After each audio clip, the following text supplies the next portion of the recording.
No.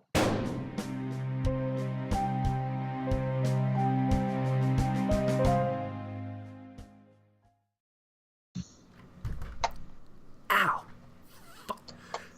Hi, everybody, and hit my desk with my elbow. It's not good. That's a way to start. Yeah. Hi, everybody. Welcome. Zero Interest. It's a day after we recorded the last one.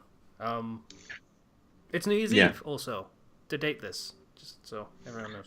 You really don't need to date this, but okay. Well, if people hear fireworks from my end, because there will be fireworks. There were fireworks going off at 5 p.m. when I woke up.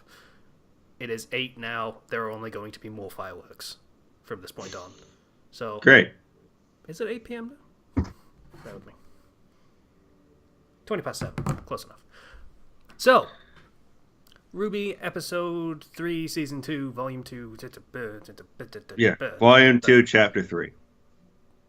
Sure. So, basically, this is an episode where we open on Vice in class with Mr. Pringle Man. Yeah. And who is literally John's just like, going...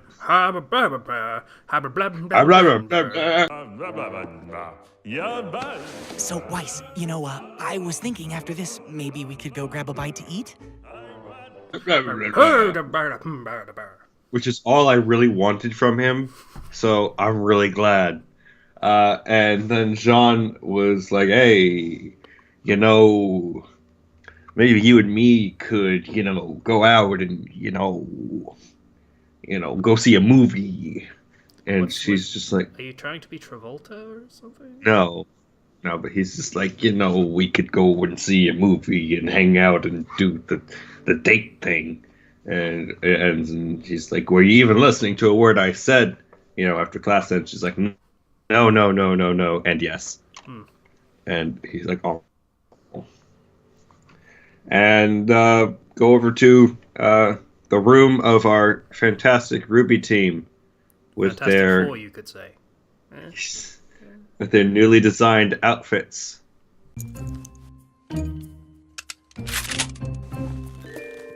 I thought that class would never end. All right, guys, today's the day. The investigation begins! I'm glad to see we're taking this so seriously. Hey, we've got a plan. That's moderately serious. That look really good. I've mentioned how this show looks much better than the first season, and it really shows here. Well, they still have their old outfits. This is like a semi-casual wear kind of thing, rather than a full interest mode. You really do start to notice, because it's a new costume. You're like, okay, what's new about this costume? And then you start to notice, wow, this quality is good. And so then they're like, okay, we got to go investigate and everything about what happened and the White Fang and everything. And so you do this, you do that, you do that. And then Sun Wukong is there in the window. And he's hanging out. Yeah, I climb trees a lot. No, he's like, how did you get up there? And he's like, oh, don't worry about it. I do this all the time. He says, hanging outside of their window, to which they're like, what? I climb trees all the time. That's what I do. Yeah. And then Neptune's there, and he's clinging to the wall and like, please let me in. That's dumb. You should always get friends involved. That's why I brought Neptune. Sup? How did you even get up here? I have my ways. Seriously though, can I come in? We're like really high up right now.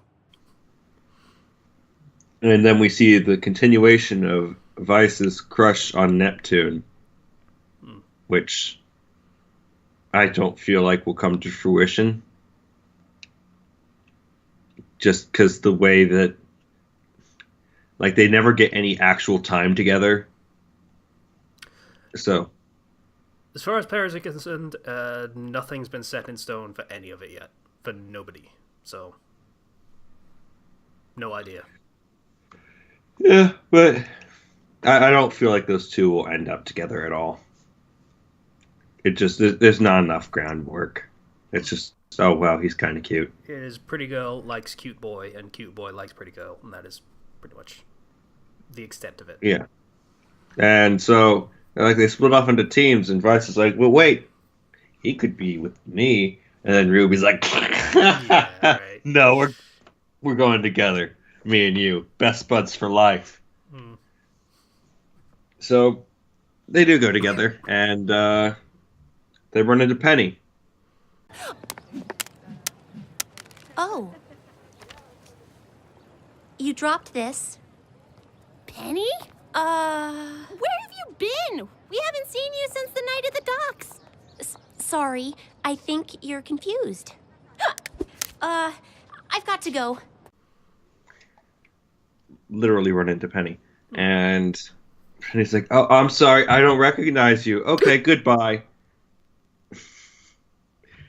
Yeah. Because Pinocchio's nothing without a tell. When they're lying. Pretty solid one, gotta say. Yeah. Makes me think of that old Disney, I drink a lot of alcohol and now I'm constantly hiccuping. In fairness, that totally happens. Yeah. That's not an exaggeration, that totally happens. I can't drink beer because that happens every time to me. Also because beer tastes like shit, but... So Ruby's like, I'm gonna go find out what's up with her. You go and make a call. And they split up. And so if Ice goes to go make the call, you know, obviously Ruby's like pursuing her, and Ruby's like, and Penny's like, we'll talk elsewhere. And then Vice goes to make the call in the communications tower, and she's apprehensive. She's like, practicing her fake smile.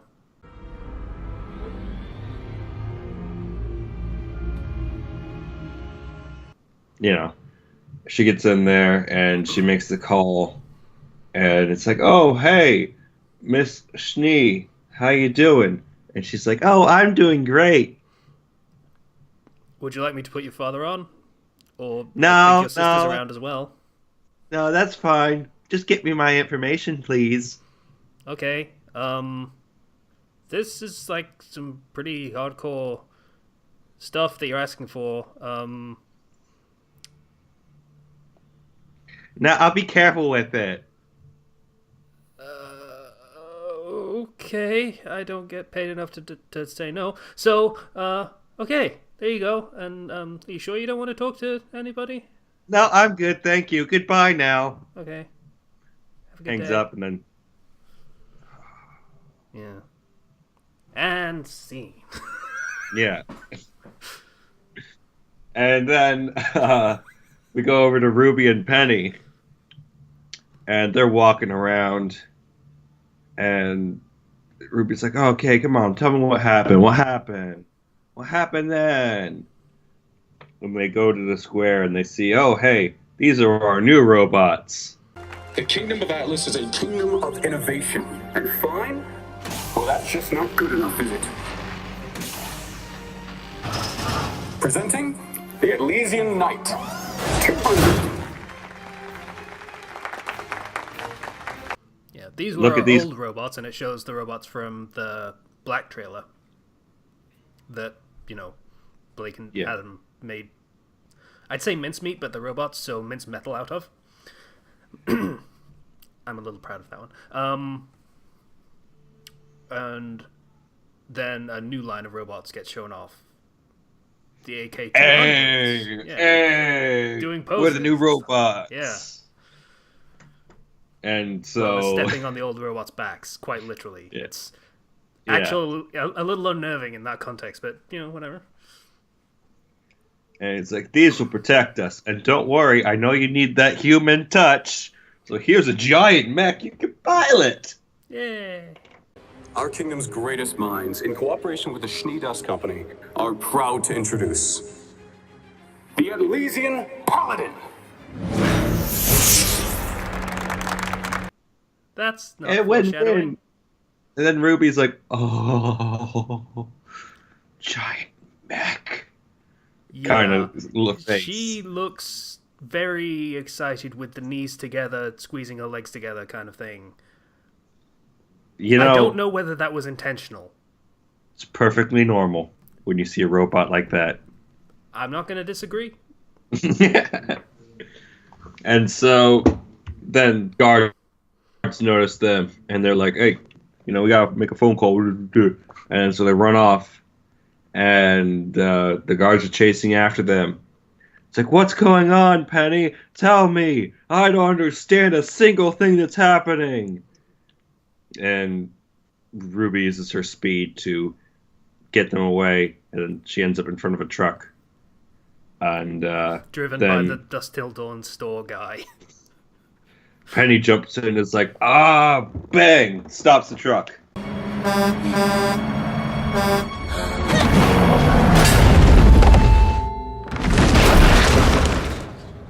And Ruby's like, "Oh my gosh, what is that? How did you do that?" And I'm like, "I'm pretty sure that most other people, or a good portion of the huntresses, could have done it, or hunters." Not necessarily. Because think about when Jean and Cardin were fighting.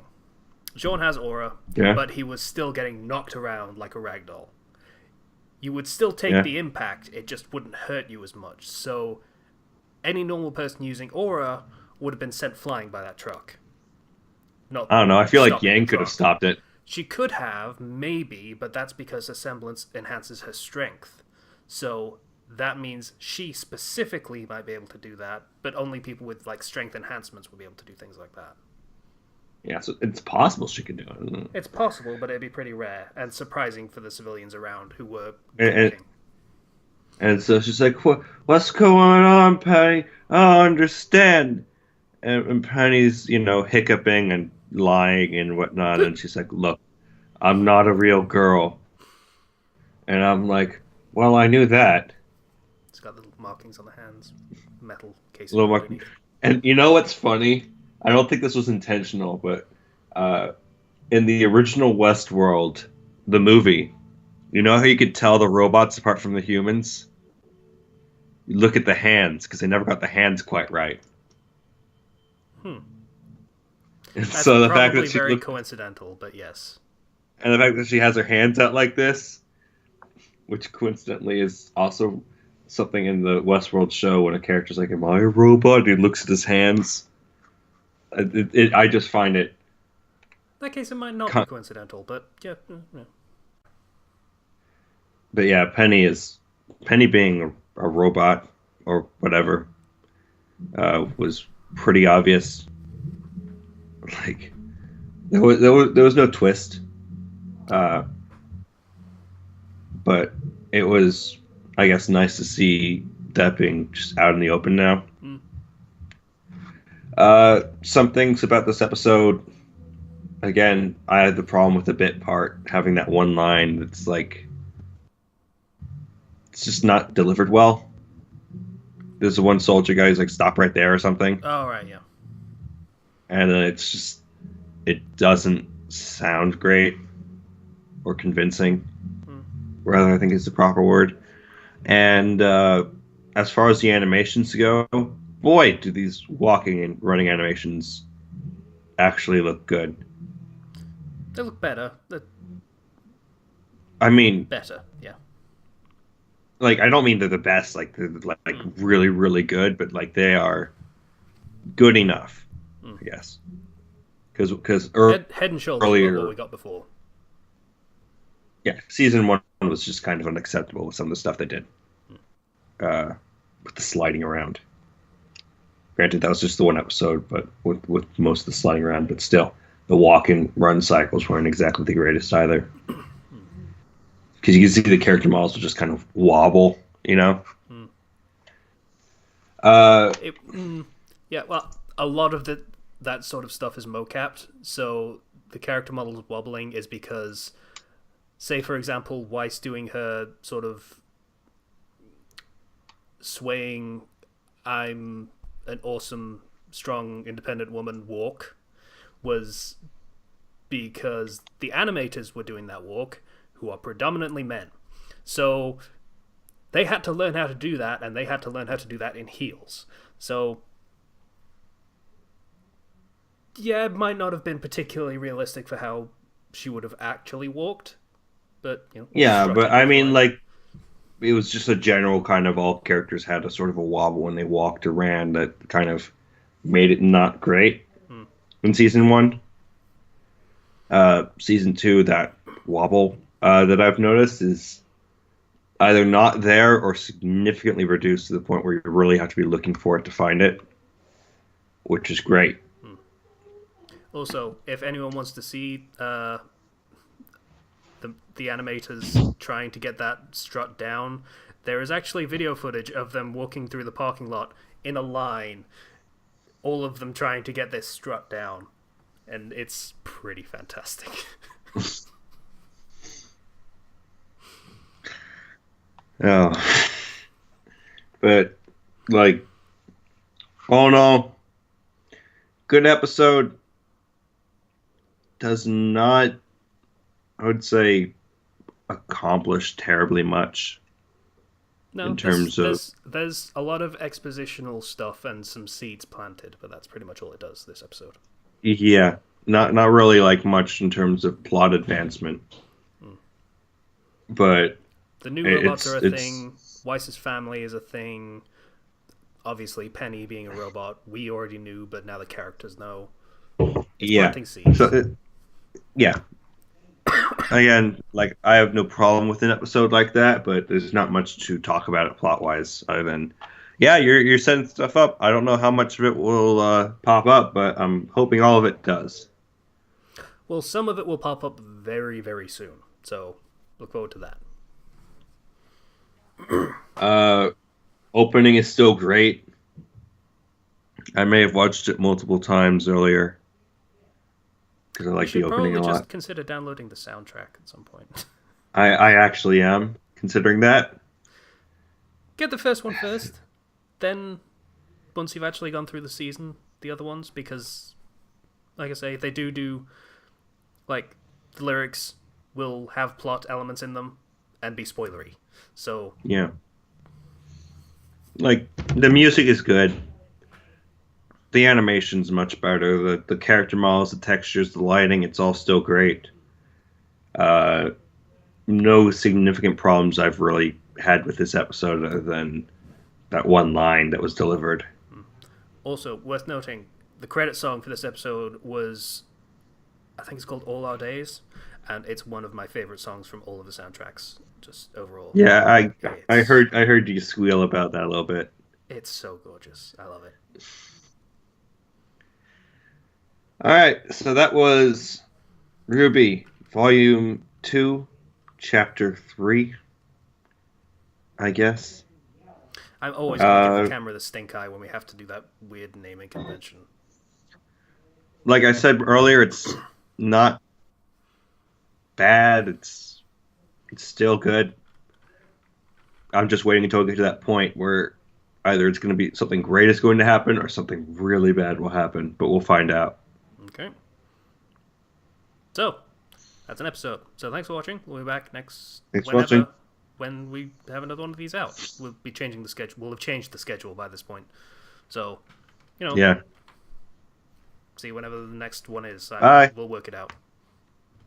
Or we'll have worked it out retroactively. I'm going to just end it. Bye. We're recording a lot of these. Bye.